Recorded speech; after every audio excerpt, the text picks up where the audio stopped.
Hello, in this video I'm going to show you all possible checking options using the IMEI number of your Samsung Galaxy A35. Okay, we are on our page, and now in the search box we gotta enter our IMEI number. To check it, open up your phone app and type *#06 and hashtag. Now we have our IMEI above. Now we just gotta copy it, actually type it. In my case it's copied. And then click on check IMEI. In here we have all the information about our device. As we keep scrolling down, we can see some basic informations.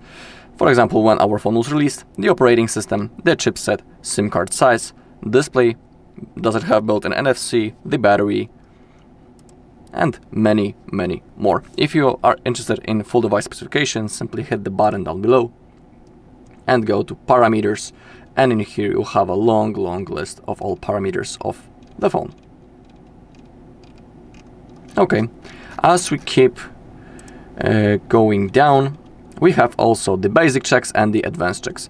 The basic checks are completely for free, you don't need to pay for them, but when it comes to advanced ones, they require payment.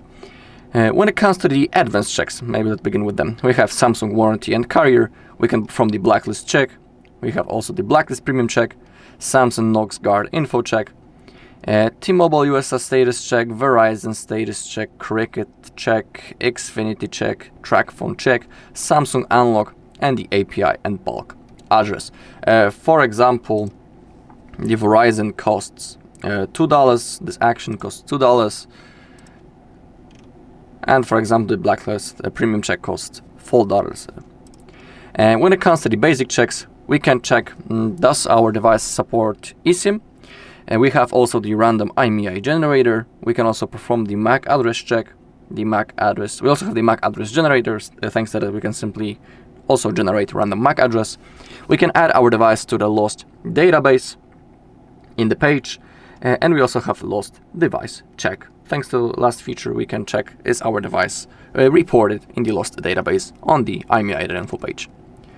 Alright, and that's all in this video. Thank you all for watching. If you found this video helpful, please leave a like, comment and subscribe.